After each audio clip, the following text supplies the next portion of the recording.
Howdy there, dreamers, and welcome back to Dreamline Garage. So today things are slow at work, mostly because we're in between airplanes, and as well this whole COVID-19 thing. So I am going to be doing some car work today, or at least making some headway on it. So let me show you what I'm doing.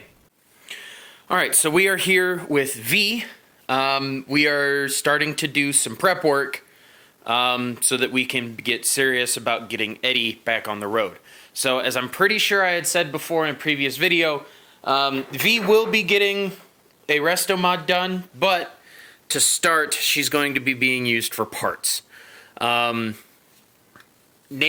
I am pulling the K-frame out. So this piece here is the K-frame, or the front subframe. This is where the engine actually bolts to the rest of the car. So, I've already got the shocks unmounted from the top. I think the other bits that I actually need to unbolt are the upper control arm bolts. I don't think I need to touch the steering at all. It should all be self-contained, because the only bit that would actually attach to the rest of the car would be to the steering column, and the steering column is actually sitting over there. So I think I got to do that. Upper control arms, the torsion springs, I need to figure out how to remove. That should be just a simple YouTube search. And then the actual main mounting bolts, which are here. We've got 1, 2, and I'm assuming 3 and 4 on the other side. So yeah, I don't know if I have to completely remove the torsion springs or if I can just unbolt them from the rear and drop the whole thing out. So the reason I am going with the K member out of VEE is mainly because of these right here, and also I don't want to have to mess with the steering box. But these are disc brake spindles. Eddie currently is drum brakes up front, and other than a master cylinder, I basically have everything that I need to do a disc brake swap sitting in my garage. And I think I need rotors too, but that's not a big deal. I think rotors from like 65 to like 19, I think in some cases like the 1990s will fit. So the rotors aren't going to be an issue in any stretch of the imagination. So I've got the shocks unmounted. I need to, as I said, get the upper control arms undone and a couple other things, and we'll be able to lower this whole assembly out, hopefully as one piece, and be able to probably end up renting an engine hoist, because I have to get that 440 and stuff out of Eddie eventually. So, see you all in a minute. Alrighty, so now we're underneath VEE. I've been doing some more exploratory searching things, and this is the rear portion of where the torsion spring actually mounts to the rest of the frame, which the rest of the frame actually looks halfway decent, other than that one spot that I gotta replace. So bonus points, which I think I already knew that, but anyway. So this inside here is the actual spring, and it looks the same on the other side, and then this is the sleeve that it mounts to. So there's no unbolting to be done back here. If we slide forward, hopefully I'm not making anybody seasick. Actually, I need to show you the other side first. If we look here, you can see this bolt that is... And I think I have the other one for the other side laying around somewhere. Oh, you guys can't even see it. This bolt here is actually an adjustment bolt to change how much tension is on the torsion spring. So this either increases or decreases the amount of twist, because this torsion spring actually works on a torsional force, so a twisting force. rather than a coil force, rather than a compressional force on a coil spring. So there is an easily adjustable spring here. So from the looks of things, I can drop the subframe, drop the subframe and then just slide the whole thing forward, and then plug it into the rear on Eddie once I get his K-frame pulled out. So also the other difference is that these are the quote-unquote V8 torsion springs, and Eddie has the slant 6 torsion springs.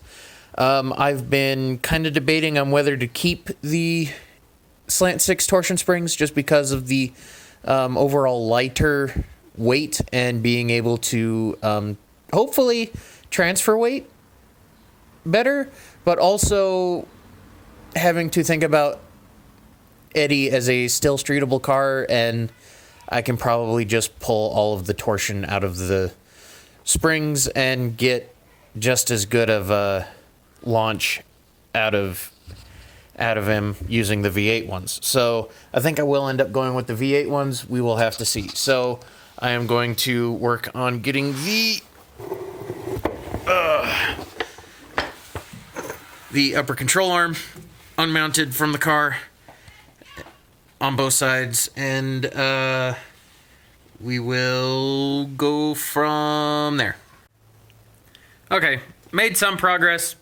Had to change plans just a little because it's not wanting to cooperate. So after doing some YouTubing, this here should have just slid out. I'm thinking it was supposed to take this bushing with it, but that bushing don't exactly want to move.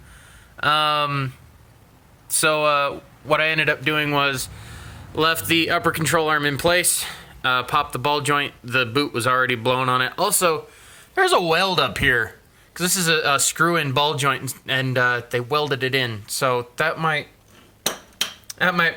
make life a little interesting. Also, pop the outer tie rod for the steering off, and I think this is the actual stabilizer bar, or the sway bar, if you will, for it, and just slid the whole thing back. You can see how that tapers out in the rear, and then it slides into basically just a huge socket that's been welded to the frame. So once I actually get the K-frame out, I'm going to take this and slide it forward and get it clear, because I can't go forward right now because the K-frame's in the way. Still have to do the other side, but I'm calling it a night, partly so that the video doesn't get too long, partly so that I can have more content to send y'all's way, and also I'm getting kind of tired and hungry. So this is the progress we've made so far, and I'm gonna go cook some food. So if you guys enjoyed this video, please do like and subscribe, and share with your buddies, because we're only just getting started, and I'm really hoping that my YouTube channel actually goes somewhere. Oh, before I do go, something that I had remembered seeing in the one bucket that came with V here ended up coming very much so in handy was this. It is a absolutely massive brass something that apparently my uncle started using as a punch, and I'm pretty sure I gungered up the end of that even with this, but this is definitely coming in handy. Not even gonna lie. I'm not recommending that anybody run out and try and find one of these, because I'm not even sure where my uncle got this, but it came in handy. So if you can find a massive just cylinder of brass, grab it, because it'll help keep you from mangling stuff. Anyway, we're gonna sign off for tonight, and keep on dreaming. Alrighty, K-frame's out. Ended up being a little more of a headache, and more of a headache than it should have been.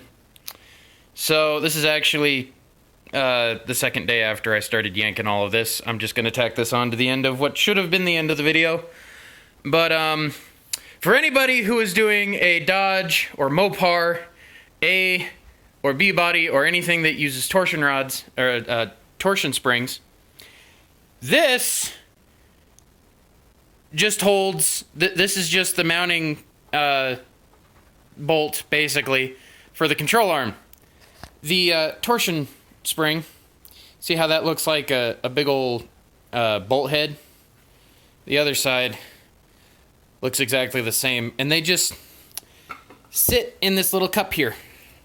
Alright, so and I misunderstood the couple of videos that I watched on this, but all I had to do was drop the K-frame and pull the whole thing forward, and it would have just popped out. So I have to get a rasp or a grinder, because I did actually bung that up quite a bit, even with the brass punch. Focus, please. Focus! Well, that's not wanting to focus, but you can... Oh, there it goes. You can see the lip there that I caused, so I'm going to have to get that ground off so I can put the castle nut back on. But, yeah. The K-frame is out. I'm going to probably put the control arms back on. And see about getting the upper control arms pulled out. Or I'll leave those in there and end up swapping these out because... Can I? It won't let me turn it on. But as I said a little earlier, these are welded in because these are a screw-in ball joint, not a press-in, and they welded it. So I think I'm gonna leave these in here for now and just work off of the ones. Or you know what? I'm gonna get some nice tubular ones for Eddie, and we'll just leave these in here and work with what we got out here. But everything else, it should just all bolt into Eddie. In order for me to move this over there, I will need to get an engine hoist, because I gotta at least hold the motor up in order to get the K-frame swapped, because this was easy because there wasn't a motor strap to it. So anyway, that's the wrong and hard way to remove a K-frame from an old A-body. So, if you guys liked this video, as instructional as it was, be sure and give us a like and maybe a subscribe. And I have no idea how the YouTube algorithm works, so maybe share this around and let your buddies know. So, trying to get up off the ground with the whole YouTube thing. So, I'll catch you guys later and keep on dreaming.